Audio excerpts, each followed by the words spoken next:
Hello and welcome to the third of 8 rounds of the 2018 FIM Maxxis Enduro World Championship. After northwestern Spain just a week ago, the paddock has decamped 600 kilometres south to Castelo Branco in central eastern Portugal to complete our whistle-stop Iberian tour. After an opening round defined by snow and ice and a second which left the riders wet, miserable and ploughing through the mud, Portugal set to offer yet another completely different set of challenges.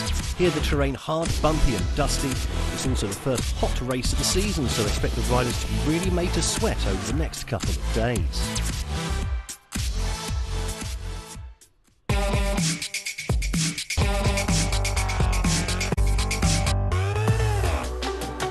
Third round of this year's championship sees a familiar face return to the fold. Matthias Bellino, the E3 World Champion in 2015, back and fighting fit after a 2017 plagued by injury. For me too, it's a big pleasure to be back here in Endurogp. That will be my first race of the season, and with some change compared to last year. So yeah, change with a new bike, new team, new everything on the Honda this year, 450. Now we have a really good compromise, really good bike, and it has been working good at the first round of the French Championship already. I'm fit, I'm 100%, everything is going on a good way, and I'm happy to be riding here, and we'll see what's going to happen. This is the first of 2 or 3 races planned for Bellino in this year's championship.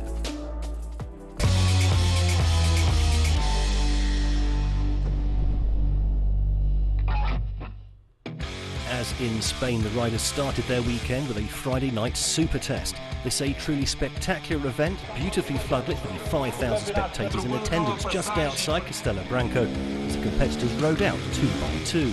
As before, there were 12 seconds of time bonus for Saturday's race up for grabs for the winner, as a single second for 9th place. Some of the big names not at their best under the lights. Reigning champion Steve Holcomb struggled to a lowly 18th for Beta, although that only left the Briton 3 places behind Endurogp points leader Iro Remesh's TN.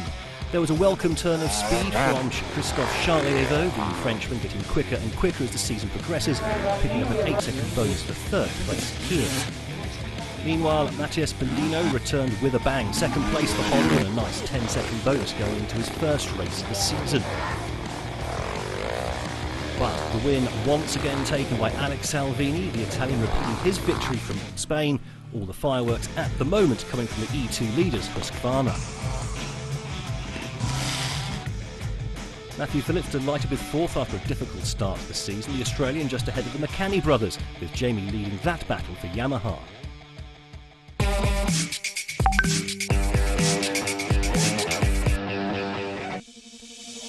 With the formalities of Friday done and dusted, the serious action primed and ready to get underway in beautiful sunshine on Saturday morning. The temperature about 20 degrees with no rain or even clouds on the horizon. The riders set for a 70-kilometre lap around the stunning countryside around Castelo Branco, with the first day of racing due to take in 4.5 laps before returning to the outskirts of town for a final fling of the super test.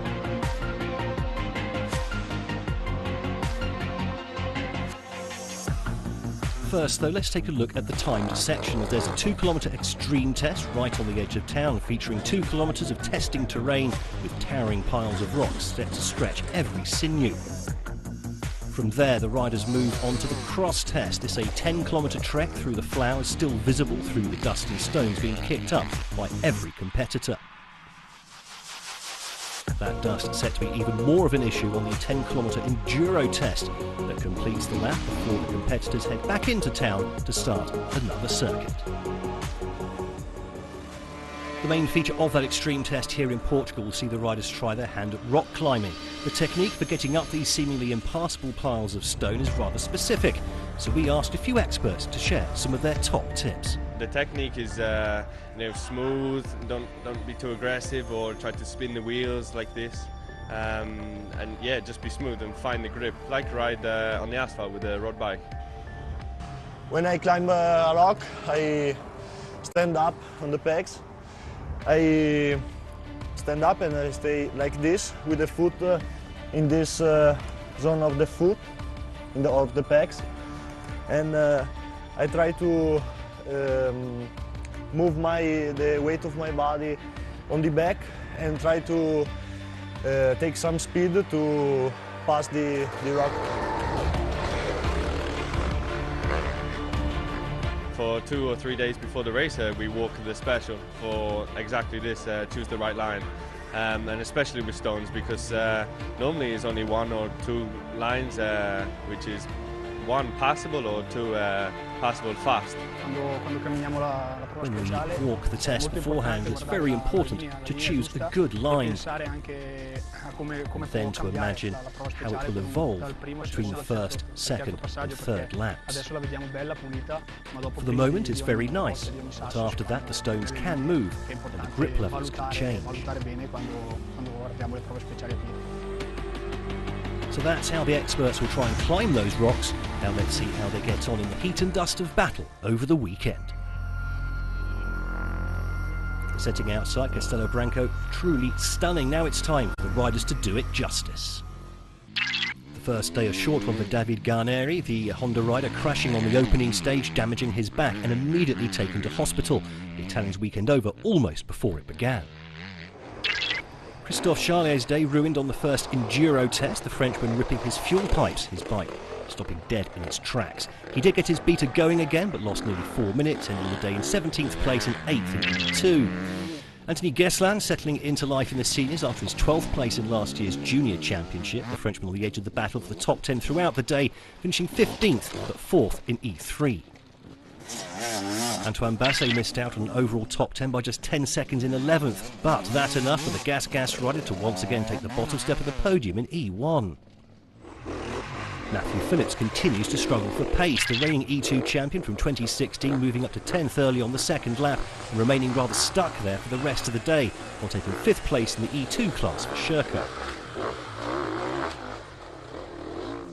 Daniel McCanny picked up his first class win of the season last week in Spain on home turf for his Gas team. However, the Briton not really on the pace here, struggling on the cross test all day long, eventually coming home in 9th overall, with 3rd in E3 a small consolation.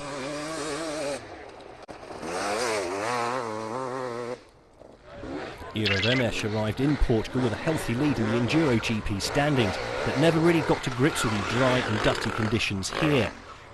Finn only able to take 8th place overall on Saturday and 4th place in E2, also saw his TM fall behind Salvini in the class standings.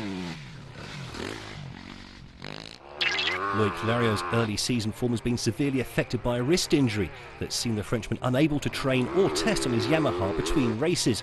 The result, a slightly disappointing 7th place in Endurogp, although he remains in the hunt in E2 after taking the bottom step of the podium in his class.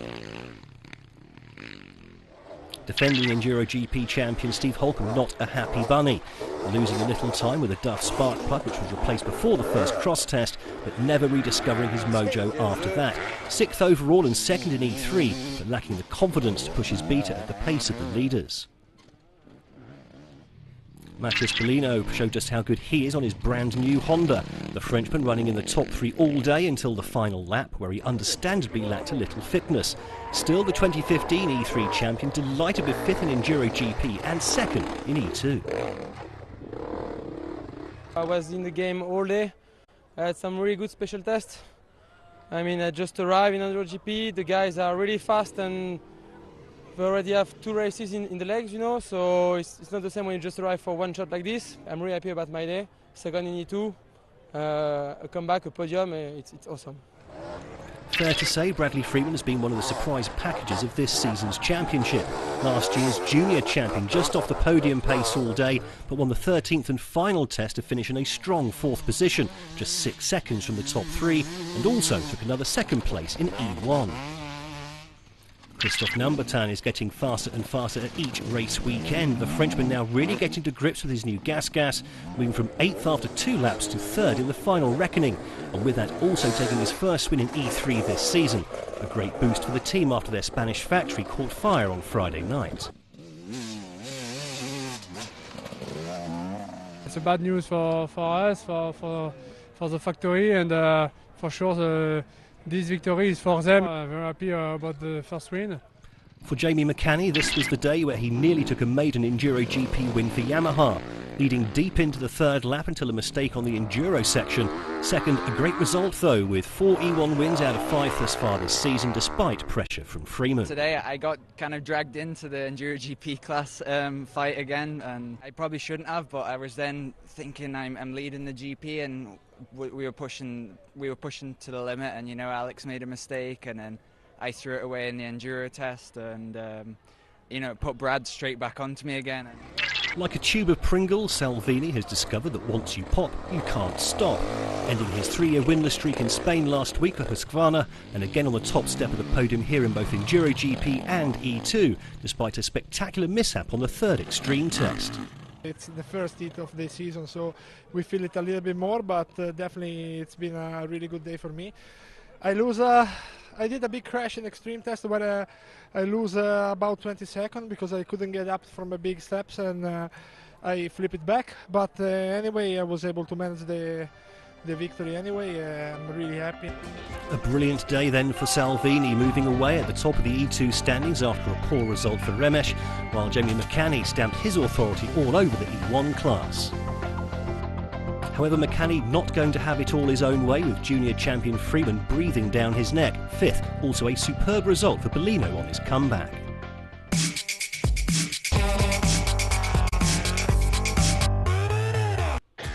Now to the juniors, their ranks swelled due to there being no youth competition here in Portugal. Promising young New Zealander Hamish McDonald not having a great time out of the race by midday, having the top 10 in 3 of 6 tests completed. Bruno Crivi enjoyed himself, though. The Brazilian a superb 5th on day 1 for Sherco, his best result yet in World Enduro. Teofil Espinaz ran most of the day in 4th place for TM, only to be promoted into 3rd after championship contender David Serreca was penalised 3 minutes for receiving unauthorised assistance.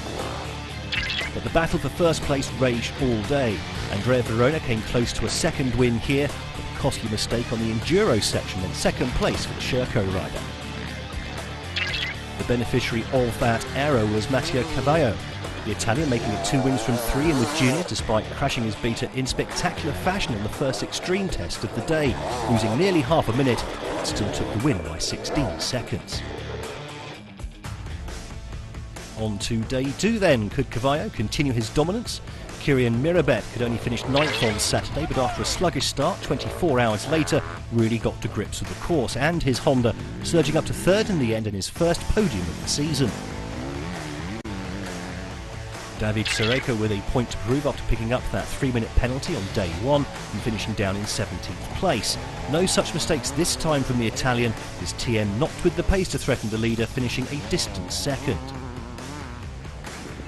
Meanwhile, Matteo Cavallo completed a superb Portuguese double for Beta, the Italian with 4 scratch times on the opening 2 laps, and then managed his way to a 3rd victory in 4 races, confirmation of his growing maturity.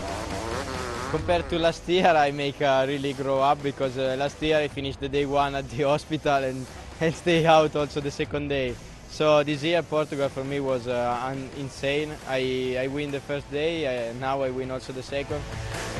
Cavallo now with a 10-point lead in the standings over Verona after totally bossing proceedings in Portugal, with Serreca a rather distant 3rd place after failing to pick up any points on day 1.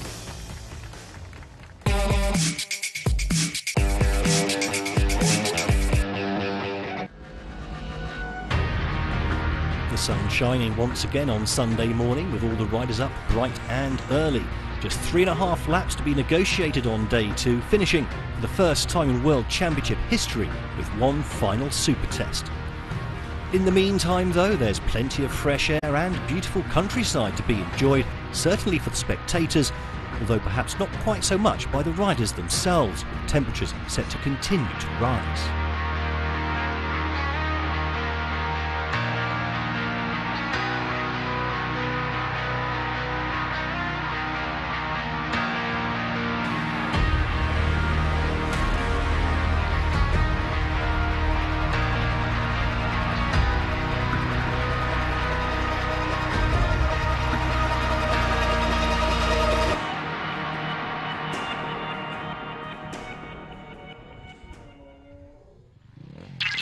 After a stellar Friday and Saturday, Mathis Bellino's luck ran out on Sunday, spraining his wrist on the first cross test and eventually pulling out before doing any more damage, with the next round of the French Championship just a week away.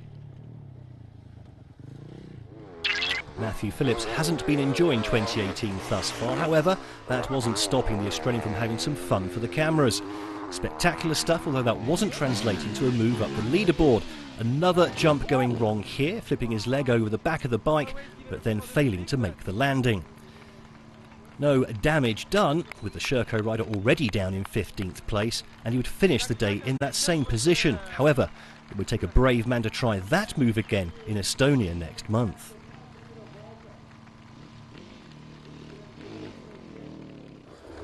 Anthony Geslan was enjoying his 24th birthday on Sunday, and 12th place overall on his beta, the best result of his year thus far in his debut season in the seniors.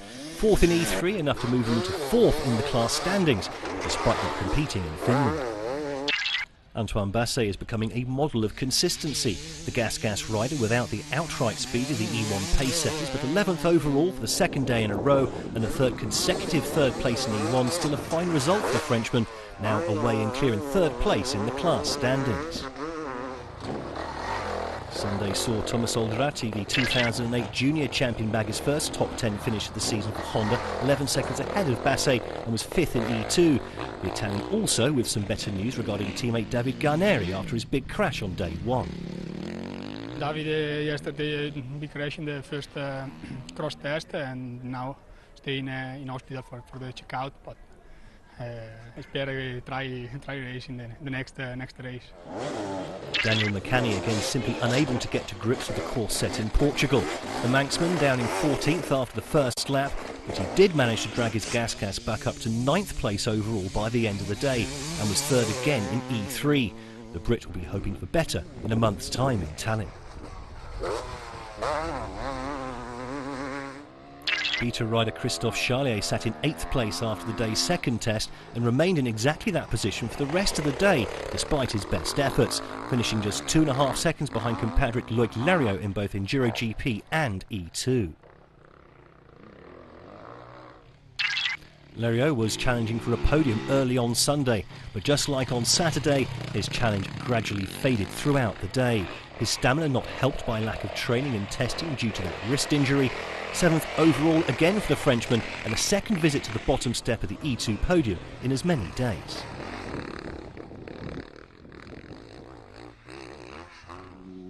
Jamie McCanny leads the way in the E1 Championship, but the Yamaha rider's advantage now down to just 4 points over Freeman after his string of 3 consecutive victories came to an end on Sunday. The setup not quite right, meaning just 2nd place in E1 and 6th in Endurogp. I had a bit of an up and down day, to be honest. I started with the same setting as yesterday, and the track was pretty rough, and we changed the suspension for the last lap, and I felt a lot more comfortable, but it was too late, and we're doing a lot more extreme tests than normal, so that's at the moment that's my biggest weakness. So. Iro Remesh's rather average weekend continued into Sunday, the TM rider changing his approach a little on day 2, and as a result improved from 8th to 5th. Ground lost in the Endurogp standings, but second in E2, perhaps with greater importance to the Flying Finn. I a little bit changed my riding style, like straight in the morning. And yesterday I riding too aggressive, and today a little bit easier and take good lines, so the time was also better. Bradley Freeman's battle with Daniel McCanny for the E1 title looked like raging all season. The 21-year-old exceeding expectations here by claiming his first class win of his senior career. And he was an agonising 0.69 seconds away from the maiden podium in Endurogp on his beta. At this rate, he could even emulate British compatriot Holcomb in taking a world title in his first senior season.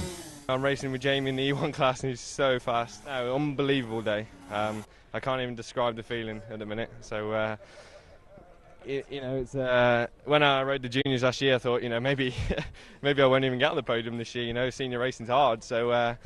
To be on the podium sort of every round and win a day at the third round is unbelievable. So happy for myself and my team and just everyone, and it's just an amazing day. I can't even explain it. Christoph Numbertan's season is really getting into high gear now, sluggish in Finland and Spain, but could have claimed a first Endurogp win of the season here. Just 0.2 of a second off the lead with 2 tests to go, but eventually demoted to third by a hard-charging Salvini and also second in E3. It's a great result for the team after the bad news for the weekend, so it's good to give more motivation for the future for the guy. And now the team make a good job. The bike was fantastic this weekend, so I'm happy about my speed in the test. Just need to work a little bit in extreme and super test now. The battle for Endurogp supremacy raged throughout. Day 1 winner Alex Salvini only 8th after the first lap, but rapid the rest of the day. A sequence of fast times seeing the Italian drag his Husqvarna back to within 3 seconds of the leader going into the final test. Back leader, none other than defending champion Steve Holcomb. Shorn of confidence on the opening day, the Briton this time propelling his beater to 4 scratch times ahead of the final super test. And it was he that was sat in the box seat with just that one short stage left to go as he looked for a second Endurogp win of the season. So the scene was set, a packed crowd waiting with bated breath, and it was Holcomb to be the first of the main contenders to set a time for Salvini to beat. He would end up with the 6th fastest time on this test, but in an agonising 2nd place overall with a second-class win of the season. What a difference 24 hours can make. You know, so it's important, like you say, for me to for myself as well, bounce back from yesterday. You know, it's pretty hard to do, and yeah, I'm just happy to at least fight for the win and, you know, come up a little bit short, but no, overall I'm happy. I'm happy to get good points from a tough GP, and like I say, looking forward to the rest of the season. Salvini, the last man on track, and he knew exactly what he had to do. The Italian arguably in the form of his life and risking everything for the win, setting the scratch time to sensationally turn a 3-second deficit into a 3-second victory. That's now 3 Endurogp wins out of 4 for the Husqvarna rider. It's been an unreal weekend for me. I arrived at the last test 3 seconds behind Steve, and I goes in like all in, and yeah, everything went well, and I can say that this is one of my best victory in my career. So Salvini once again on the top step of the podium, his form seemingly irresistible at the moment. Holcomb though not far off the pace thanks to the Italian stuttering start in Finland. Freeman oh so close to that first overall podium here in Portugal, for once keeping E1 rival Jamie McCanny in the shade. Nerio 7th, but sure to improve during the campaign. Salvini now in possession of the championship leader's red plate, although level on points with Remesh for the moment. Holcomb just 6 points back in third, with Jamie McCanny also in contention, just 5 points further back. So that's your lot from hot and sunny Portugal. We'll be back in 4 weeks' time with all the thrills and spills from the 4th round of the 2018 FIM Maxxis Enduro World Championship from the GP of Estonia. But Alex Salvini will be hoping to continue his hot streak of form after a clean sweep of victories in Castelo Branco. Ate logo.